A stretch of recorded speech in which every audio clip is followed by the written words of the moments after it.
In 1951, a gutsy Australian set sail from Sydney Harbour for Tilbury Docks.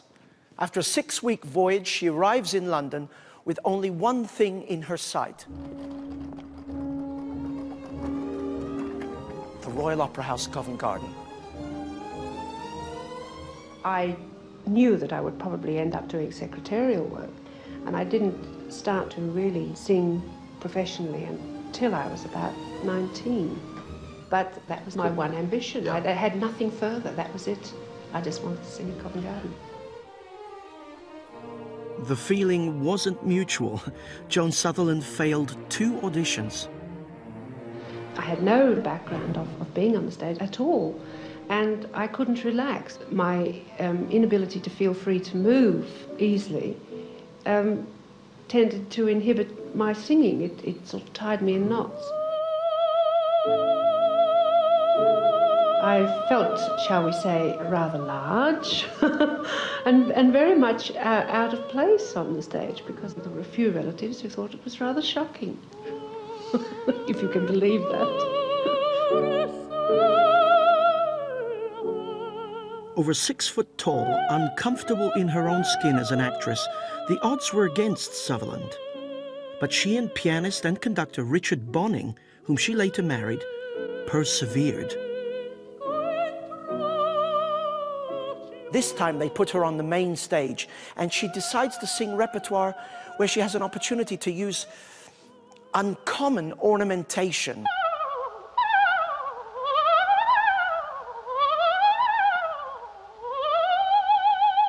And decoration. And flash, if you like. 3 auditions must have meant something, I don't know what. But I found myself with a contract, and I was delighted.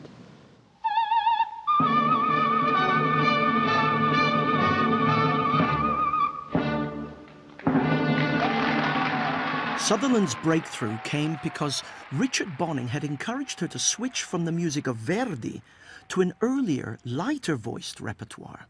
I do believe that all singers should learn the classics. And when I say the classics, I mean the great vocal classics, Rossini, Bellini. So the bel canto Mozart, school. the bel canto. If you can sing bel canto properly, which very few people can, you can sing anything.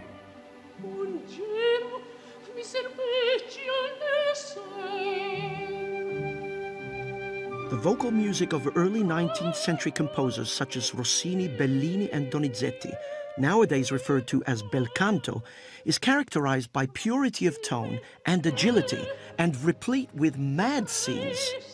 Here, for example, the mad scene from Lucia di Lammermoor. Lucia, forced into a political marriage, murders her husband on their wedding night.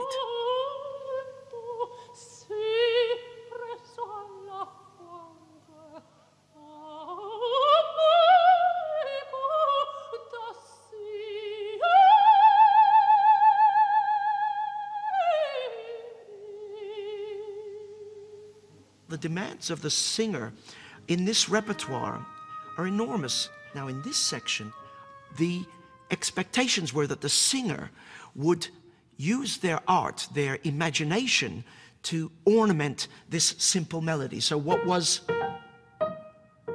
becomes, and I'm not going to give it all away because I want you to hear her do it, but did you hear that little scale? Another time she'll do this. With a little staccato, so the whole panoply of vocal techniques.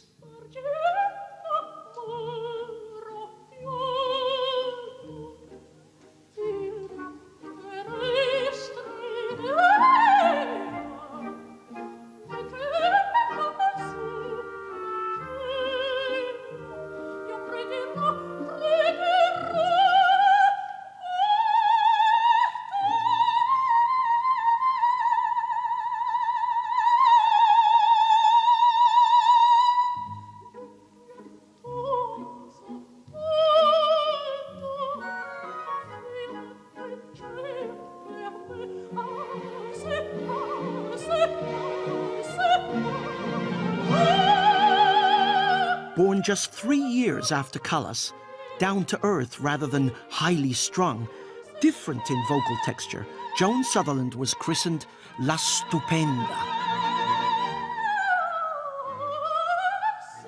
Your celebrated nickname, La Stupenda. Surely that must have knocked you in ways, mustn't it? Well, it was very flattering, and still is, actually. I was never quite sure which way they meant it, you know, whether it was either the sound or the size of me.